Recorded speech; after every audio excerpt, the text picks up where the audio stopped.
이렇게 자산을 네. 빨리 모으신 게 전 너무 대단하다고 생각이 들었거든요. 사실 20대 때를 통틀어서 단 한 번도 200만 원대 월급을 벗어나 본 적은 없어요. 오. 첫 월급도 170만 원. 근데 세금 다 떼면 한 160만 원 정도였고 그냥 그때는 나에게 주어진 이 소득 하나로 그냥 나의 어떤 앞으로의 가능성이나 어떻게 내가 뭐 1억을 모으겠다? 이런 생각을 해볼 수 없을 정도로 그게 약간 자존감도 그렇게 높지 않았던 것 같고 그냥 고만고만하게 살았던 것 같아요. 그때 당시에는 그냥 나한테 이 170만 원을 받는 것도 그냥 이것도 고맙지 뭐 약간 이런 식으로 생각을 하면서 살았던 것 같아요.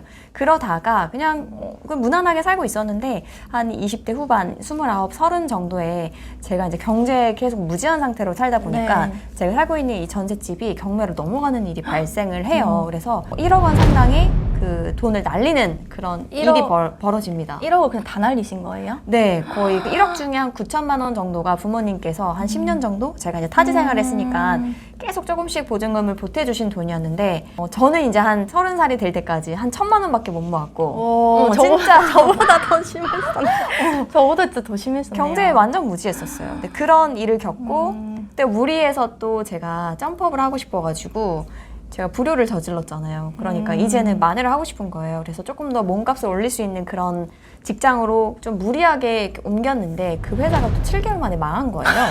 31살이 되던 해에 집도 없어지고 직장도 없어지고 당시 이거는 딴 데선 얘기는 안 했는데 만나던 남자친구한테도 차이고 어머머 지금 어떡해. 남편 만나기 전에 그 사람의 자존감이 완전히 이제 바닥으로 치달은 거예요.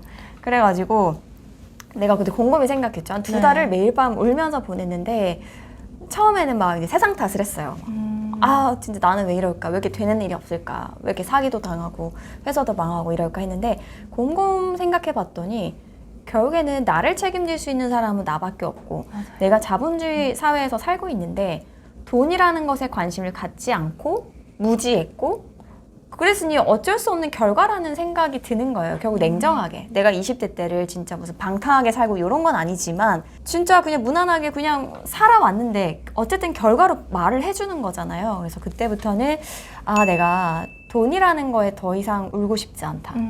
돈이라는 것에 내가 자존심 구기면서 살고 싶지 않다라는 생각을 많이 했던 것 같아요. 그때부터 정말 180도 많은 것들을 바꿨죠. 생각의 변화부터 바꿨고 기존에는 그냥 170만 원도 이게 어디야 그냥 뭐내 수준에 내 능력이면 이 정도 받는 게 당연하지 라고 생각을 했다면 그때부터는 뭐 200만 원대의 월급을 받더라도 내가 원하는 삶은 한 2천만 원을 벌고 싶은 삶인데 내가 생각을 바꾸면 해볼 수 있지 않을까? 내 지금 꿈을 지금 내 소득 200만 원에 맞추는 게 아니라 정말 내가 벌고 싶은 그 2천만 원이 있다면 여기에 맞춰서 내가 이걸 한번 끌어올려보는 게 어떨까라는 생각을 많이 했던 것 같아요. 그때부터 뭐 가계부도 열심히 쓰고 몸값을 올리기 위해서 뭐 이직도 병행을 하고 정말 치열하게 사는 것 같아요. 사실 31살 그때를 기점으로 한 6년, 7년을 다시 살려면 못 살 정도로 되게 치열하게 후회 없이 살았던 것 같아요. 그 정도로 열심히 사셨구나. 그래서 평생의 불운을 저는 그 해에 다 썼다고 생각을 해요. 그죠.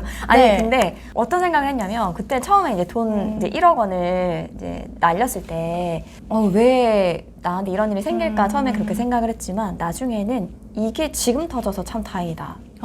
이 사건을 내가 계속 무지한 상태로 살다가 돈에 네. 관심도 없고 그냥 저냥 흘러가는 대로 한 시집이나 잘 가면 다행이지 라고 하면서 살다가 한 35 아니면 혹은 결혼 후에 아이를 키우고 있는 과정에서 최악이다. 진짜 큰 돈을 날렸다면 그거는 진짜 너무 수습이 불가할 것 같은 거예요. 혼자 있는 이 몸, 그냥 내 한몸 불살이. 건사할 줄 아는 그냥 이 싱글 때 이게 터져서 다행이다라는 생각을 정말 요새는 많이 해요. 그래서 덕분에 결혼과 동시에 진짜 미친 듯이 노력을 할 수 있었던 것 같아요. 그러니까 채희님은 뭔가 자신의 한계를 긋지 않는 게 저는 엄청난 계기였다고 생각을 해요. 지금은 내가 뭐 150 벌어, 250 벌어. 이걸로 뭐 얼마나 내가 부자가 되겠어. 지금 뭐 유튜브 보면은 다시 수십억 자산가라고 하고 100억 넘고 아니 기성세대가 다 부동산 쓸어가는 것 같고 그러니까요. 솔직히 상대적 박탈감이 있거든요. 인정하는데 여기에서 그거는 이미 벌어진 일이잖아요. 그럼 내 수준에서 지금 내가 할 수 있는 거. 그럼 나는 지금 200으로 계속 살 거예요? 10년 뒤에도, 20년 뒤에도? 아니잖아요. 네. 이제 내가 스스로 내 한계를 이렇게 가두지 말고, 그럼 나는 200이지만 나는 1000원 벌고 싶어. 저 사람도 보는데, henda님도 뭐 얼마 자산 없으셨다가 맞아요. 이렇게 10배 이상 불리셨다는데 나라고 못할 게 있어? 저 사람보다 나 심지어 더 어린데? 내가 시간의 레버리지도 활용할 수 있는데? 라는 생각을 가지고 내가 할 수 있는 것부터 해서 시작을 하면 이 갭을 메워 나가면 저는 된다고 생각을 해요. 지금 무슨 강연 듣는 줄 알았어요. 약간 점꼰대 같네요. 아니 근데 진짜 이쁜 사촌 언니가 해주는 네, 거라고. 사촌 언니. 네. 썸네일 뭔가 나왔다. 전세 1억 날린 사촌 언니가 해주네. 5년 만에 또 자산을 거의 10억 이상 모으셨던데 어떤 식으로 이렇게 모으게 되셨나요? 이 몇 분 영상에 담을 수 없는 많은 일들도 있고 네. 많은 방법들을 동원했지만 크게 따지면 한 3가지 정도가 아닐까 싶어요. 어떤 거요? 첫 번째는 일단 공격과 수비가 저는 중요하다고 생각하거든요. 일단 내 자신을 파악을 해야 되는데, 예를 들어 우리가 축구 선수예요. 그럼 공격수가 있고 수비수가 있고, 혹은 필드에서 뛰지 않는 벤치에서 네. 앉아있는 선수가 있을 수 있잖아요. 여기서 수비는 나한테 들어온 소득을 정말 한 푼이라도 허투루 나가지 않게 잘 관리하는 영역이라고 생각해요. 그리고 공격수는 내 몸값을 올리거나 내가 어떤 투자 활동을 해서 끊임없이 어떤 소득을 얻는다거나 아니면 부습의 파이프라인을 다양하게 만든다거나, 이게 병행이 돼야 되는데 내 수준이 어딘지를 한번 보세요. 나는 오히려 이 필드에 안 뛰고 있는 그냥 벤치에 나가 있는 선수일 수도 있거든요. 아무것도 안 하는. 아무것도 안 하는. 소득도 그렇게 높지 않은데 그냥 다 쓰고 있는. 그러니까 그 상태에서 나는 지금 벤치에 있어. 그럼 일단 들어오셔서 저는 수비부터 하시라고 말씀을 드리고 싶어요. 일단 뭐 henda님 같은 경우에는 그 자산이 없어도 그런 식으로 잘 되셨지만, 사실상 많은 분들이 내 월급 관리도 못하면서 바로 이게 섣부르게 맞아요. 투자를 했을 경우에 잘 되면 정말 다행인데 잘 되지 않았을 때는 와르르 또 무너질 수도 있잖아요. 그렇기 때문에 저는 일단 수비를 탄탄하게 하기 위해서 가계부도 열심히 썼고, 제가 이제 신혼 때는 목표 저축률이 60% 정도 됐었거든요.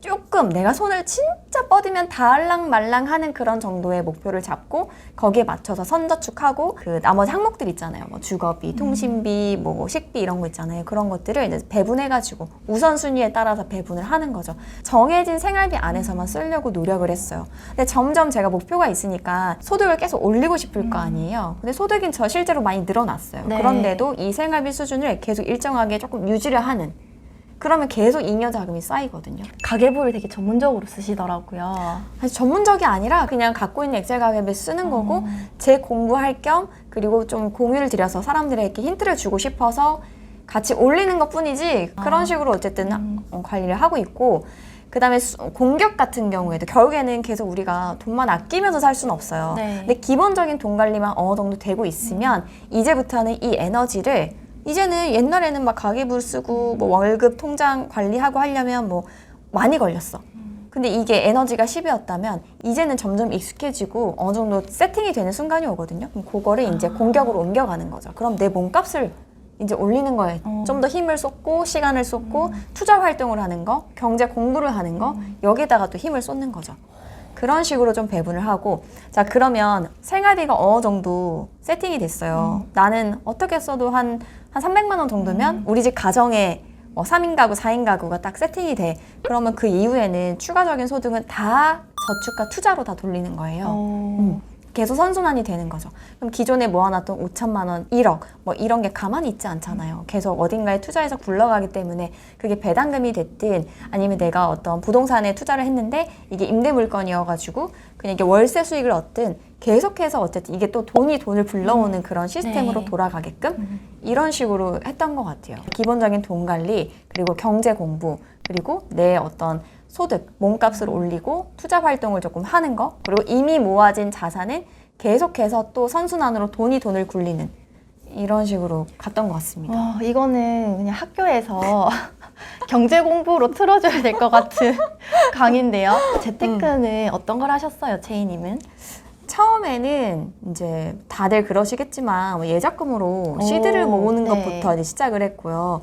그런 다음에 결혼한 지 이제 몇 개월 지나면서부터는 이제 내 집 마련 준비를 했었던 것 같아요. 근데 청약을 넣기에는 그때 부부의 그 소득이 간당간당하고 좀 더 저희가 초과가 되는 거예요. 뭐 신혼특공이나 이런 것들 소득이 안 되더라고요. 네. 그때 한 둘이 소득이 한 700까지는 안 되고 600만 원대였거든요. 조금 평균보다는 더 많았어요. 그래가지고 아 그러면 직접 매수를 하는 수밖에 없구나라고 해서 일단 결혼하고 2년 차 때 내 집 마련을 했고 처음에는 갭으로 잠깐 몇 개월 정도 입주하기 전까지 갭을 껴가지고 그 부동산을 사고 그 아파트를 사고 실질이 입주해서 나중에 실거주 기간을 채우고 한 2년 6개월 정도 됐을 때 또다시 매도를 하고 그 이후에는 매도를 한 후에는 제가 이제 주식 위주로 조금 더 많이 네. 하고 있거든요. 제가 이제 증권사에 한 3년을 다니기도 했었고 아, 증권사 다니셨구나. 네, 그런 식으로 돈을 많이 모아왔던 것 같아요. 주식과 ETF 그리고 꾸준하게 또 몸값을 올려가면서 자산을 늘려왔는데 정말 다양한 재테크를 하셨네요. 근데 저는 사실 뭐 부동산 상승론자도 아니고 하락론자도 아니고 그렇다고 주식을 막 너무 사랑하고 이런 것도 아니에요.